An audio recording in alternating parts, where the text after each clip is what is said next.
Hi, I'm Dr. Caroline Leaf, and welcome to my podcast, Cleaning Up the Mental Mess, a podcast where I discuss simple, practical, and scientific ways to help you take back control of your mental health, and to help others, and to help heal your community.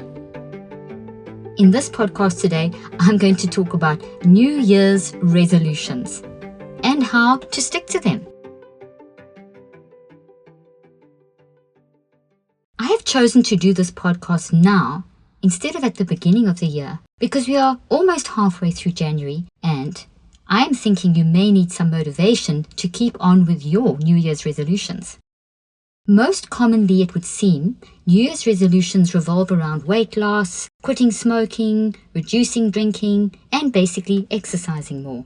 According to some research done at the University of Scranton, 77% of people stick to their resolutions over week 1, but over a 2-year period, in other words, everything from week 2 and onwards, only 1 in 5 people will actually achieve their goal and sustain the changes. Another study reported by the American Psychological Society reported similar findings.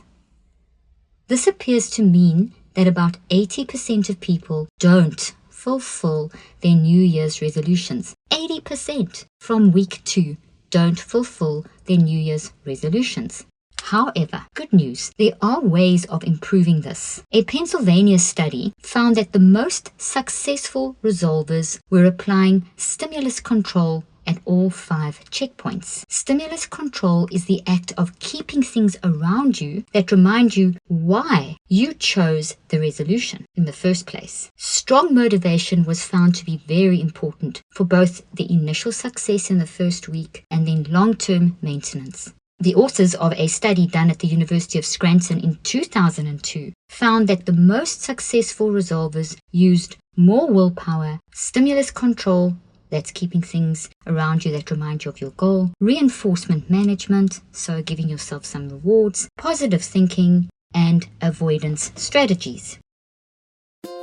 But before we talk in depth about all this information, I want to say thank you again to everyone who tunes in each week, and thank you to everyone who has subscribed to this podcast, left a review, or shared this podcast on social media and with friends and family. You guys are the absolute best. Thank you again, and I hope you enjoyed today's podcast. So back to today's New Year's resolution podcast. I personally believe that New Year's resolutions can be both good and bad. Good, in that we stand back and reassess our life and look to the future with a new sense of hope. And bad, in that they are generally hard to stick to. As we've seen, about 80% of people give up by week 2, and can often lead to feelings of frustration and hopelessness. Of course, the desire to change and improve is inherent in our nature as humans, and new beginnings, like making changes at the beginning of the year, appeals to this desire. However, real changes are small and cumulative. That is, a little at a time achieves a lot in the end. So rather than relying on too much of the big aha moments at the beginning of the year, I believe we should reevaluate how we approach New Year's resolutions. I have 4 tips I want to share with you now. The first tip is start with small changes. Just quickly, these 4 tips I believe will help you change that statistic of the 80% or put you out of that statistic of not achieving your goals. So first tip to help you keep those New Year's resolutions is start with small changes.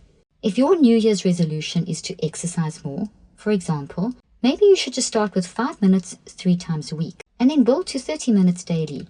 Rather than starting with, I will go to gym every day for 2 hours, or I'll go to Orange Theory every day, or I'll go here today and that day. Maybe you even want to start exercising at home.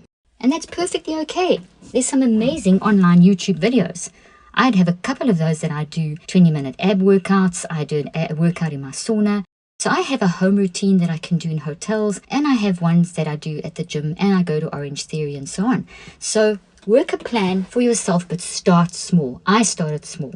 Or if it's a particular toxic habit you're working on, you can use my app Switch, which walks you through the 5 steps daily over cycles of 21 days, a tiny little bit of a change every day, using directed thinking techniques to help you transform your thinking little by little over time. This is so much more effective than those big, huge, aha, I'm going to change my life forever moments that we tend to jump into at the beginning of the year, and that, as I will say again, are 80% ineffective. Tip number 2, be open-minded to changing your changes. If something isn't working, instead of giving up, try a different way. Think outside the box. Actually, there is no box, so don't give up. There's no box. It's totally fine if you see that what you're doing is not achieving the desired end result. Choose to shift gears. New Year's resolutions are not set in stone. They're just a catalyst. So don't get fixated on only achieving your goals in a certain way. Tip number 3, give yourself grace. Gosh, we're so hard on ourselves. We get so hard on ourselves that we end up giving up. By giving yourself grace, you don't give up. By looking at what you have achieved versus what you haven't done, you will encourage yourself to keep on keeping on, because even the tiniest attempt is a victory. I learned this from my husband. I would get into bed in the first few years of our marriage every night and say, oh my gosh, I didn't do this and this and this, and I would go and list all the things I didn't do. So my husband would say to me, why don't, instead of saying what you didn't do, tell me what you did do, what you did achieve. And it was really hard to shift gears and focus on giving myself grace and looking at what I did do. And with time and practice, I've learned to do that daily and with my New Year's resolutions. It's such a shift. Even now and then, I will get into the habit of, oh, I didn't get this done. And I stop myself. Or my husband will say to me, hey, quickly, focus on what you have done, not what you haven't. Point number 4, make your resolutions lifelong resolutions. Focus on the process more than on the end goal of a particular resolution. We're so extrinsically driven in this society, so happiness driven, so I've got to get something outside and in me driven, that we forget all about the excellence of the process, which is actually better than the goal. Let me say that again. The process, the excellence of process is better than the goal. Because when you focus on the excellence of the process and learn from it, you will actually achieve a different kind of goal that will be better for you. You see, the journey, we've heard this so often. I'm just going to say something you've heard a million times. The journey should almost be more enjoyable than what you achieve or desire. Of course, you need some sort of vision in mind, some sort of goal, but focus on the process. Shift your mindset to the process more than the final goal, which helps set aside the all or nothing resolution. So I do this. If I want to change, let's take the most simple thing like an exercise routine. With my travel schedule, I kind of got into a habit of only doing exercise three times a week. Now I've managed to get it back up to 7 days a week, sometimes 6 days a week. And some days it's 5 minutes, some days it's 30 minutes, some days it's 2 hours. But I made it fit in. I give myself grace. If there's a day I can't do exercise, I don't get all worked up. But I made it the goal to exercise a little bit every single day. And giving myself that grace, fitting it into my lifestyle, giving myself permission that I can just do it in the hotel room. I don't have to go to an actual gym. Or if I don't get to the gym, I can just maybe go for a walk that day or walk faster. Or if I'm at home and I just am so busy, instead of just sitting and working at my computer, I stand. In other words, I make it easy to fit into my goal. Another example is the habit of going to bed worrying about what I haven't done. I have really worked very, very hard on making that a resolution for myself, that I will go to bed at night and the first thing I'll say to myself when I get into bed is, what have I achieved today? So I catch myself making that, and it's become such a lifestyle now that it's not hard for me anymore to do that. I still fall, but I get back into it really quickly. Let me tell you about my secret weapon for learning new things and getting ahead. It's called Blinkist. Blinkist takes the best key takeaways, the need to know information from thousands of non-fiction books and condenses them down into just 15 minutes that you can read or listen to. I love Blinkist because in less than 15 minutes, I feel like I can fast-track my path to a more intelligent and informed and healthy me. I use Blinkist as part of my daily brain-building morning routine, which helps really boost my mental health throughout the day. Right now, for a limited time, Blinkist has a special offer just for our audience. Go to Blinkist.com/Dr. Leaf. Try it free for 7 days and save 25% off your new subscription. The link will be in the show notes.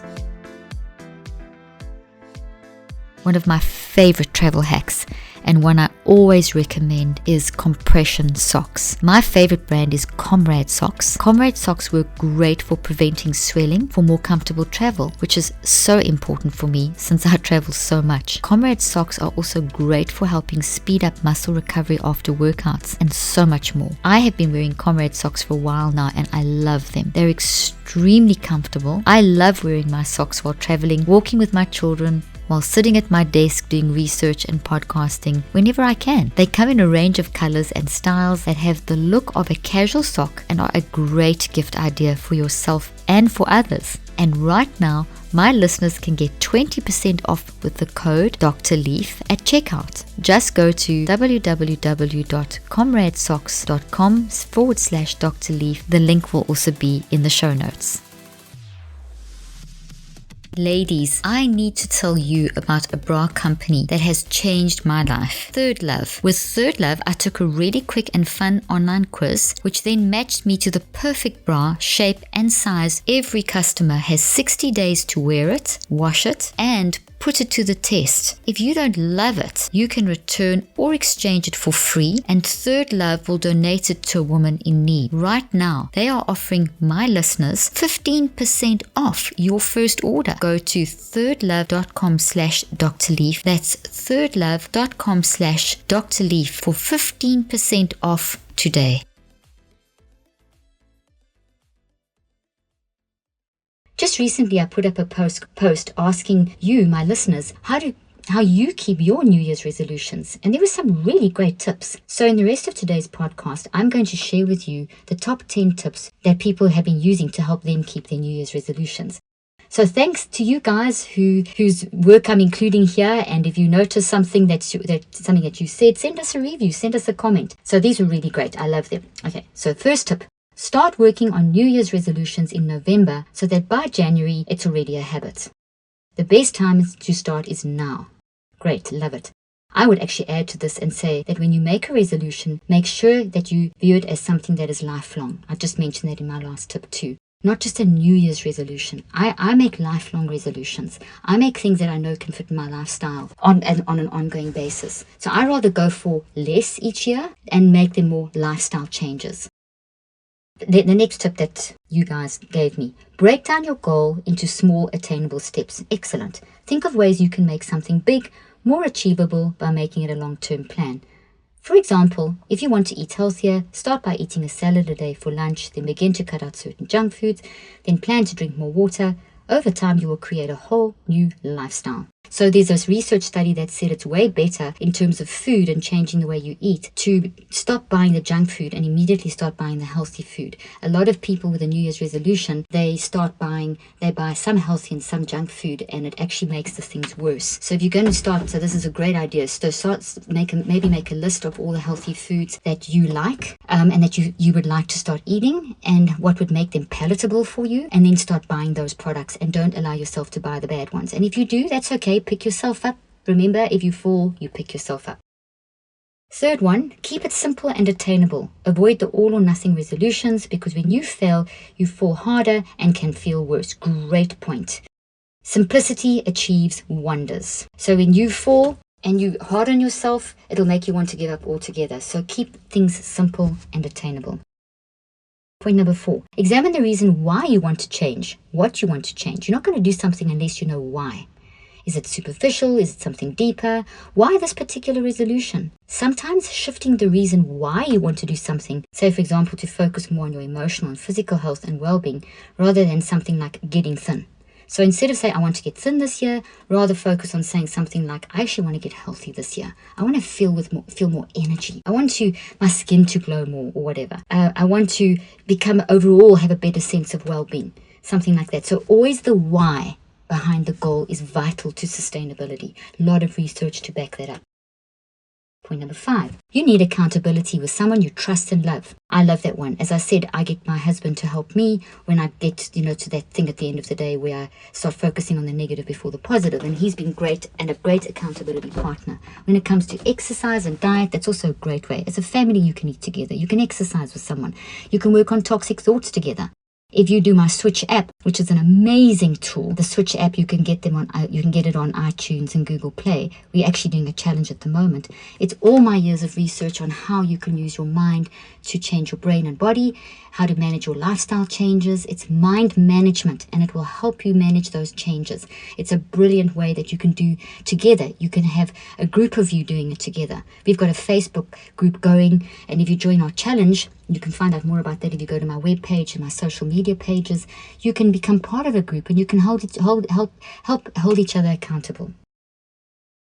The 6th point: planning out and writing down your goals in a way that you can see the big picture, have a clear vision of why and what you want to change, can remind yourself on a daily basis on how to do this. So journal, use a calendar, that kind of thing. This is wonderful. From a scientific perspective, writing is a way of allowing the basal ganglia in the brain to get unstuck. And that's really important for change. You need to be able to get unstuck. The next one is be flexible and be okay with changing your resolutions as your circumstances change or if your desires change. Very similar to one of the ones that I gave you earlier on, because this is great. I like to have what I call a possibilities mindset. In terms of flexibility, that's having a possibilities mindset, which allows you to see multiple possibilities in a given situation and to shift your thinking when something doesn't go according to plan. You can see my book, Think, Learn, Succeed, for more information on the possibilities mindset. Tip number 8 from the readers and from my followers. Planning New Year's resolutions with a loved one. This is great. I love this one. Sometimes having an outside, more objective point of view can better help you understand what you need to change in your life. Get perspective. It's amazing how people can give you perspective. When you're so immersed in your own stuff, sometimes it's difficult to get perspective. And getting perspective is critical to successful change. Point number 9, make positive resolutions. Sometimes we focus so much on what we need to change or what we need to give up that the negative can be overwhelming. Wow, I love this point. But focus on how we want our lives to improve and what we want to gain can make things more exciting and attainable and give you hope for change. For example, you can add some fun and exciting goals to your resolution. This is what I would suggest. Like take more breaks if you're a workaholic, scheduling in date nights, rereading your favorite books, giving yourself time to watch at least 3 favorite movies every week, something like that. Number 10, stop making resolutions altogether. I like that. Try and incorporate small changes into your life every day of the year rather than putting all the pressure on January the 1st, which can be overwhelming and make you feel more like a failure because you didn't live up to this one major event, which is actually principle number 1 that I mentioned in the beginning to avoid being part of the 80% not fulfilling resolutions statistics. Fantastic. So in conclusion, let me sum up the principles of a good approach to New Year's resolutions. Number 1, start with small changes. Number 2, be open-minded to changing your changes. Number 3, give yourself grace. Number 4, make your resolutions lifelong resolutions. In closing, it's okay if 2019 wasn't your year. New Year's Eve can be hard. Watching others post their highlight reels and favorite moments can be tough if you had a bad 2019. But if you had a difficult 2019 and the one thing you did was survive it, be proud of that. All your scares and struggles made you tougher and ready for anything. Don't look back with regret, guilt, or shame. Celebrate the learning opportunities. Celebrate where you are now, even if it's not exactly where you want it to be, because just by being aware, you are already beginning to move forward. You are still here. You did it.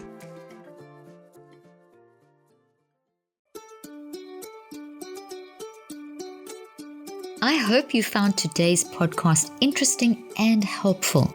If you want more tips and help with managing anxiety, depression, and mental health, be sure to visit my website at drleaf.com and to sign up for my weekly newsletter, where I also include a schedule of my speaking events and so much more.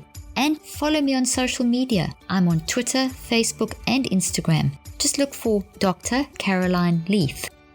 Also, I love seeing all your posts on social media about this podcast. I love seeing what resonates with you and what you've learned. So be sure to continue posting and tagging me and letting me know what you think and how these tips worked out for you. And don't forget, leave a review and keep spreading the word about this podcast. Thank you for joining me today. I really hope you learned something new and helpful.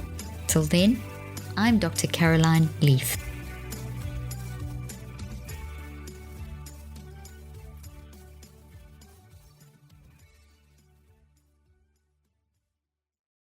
This podcast represents the opinions of myself and my guests. The content here should not be taken as medical advice. The content here is for educational and informational purposes only. Please consult your healthcare professional for any individual medical questions you may have. While we make every effort to ensure that the information we are sharing is accurate, we welcome any comments, suggestions, or corrections of errors.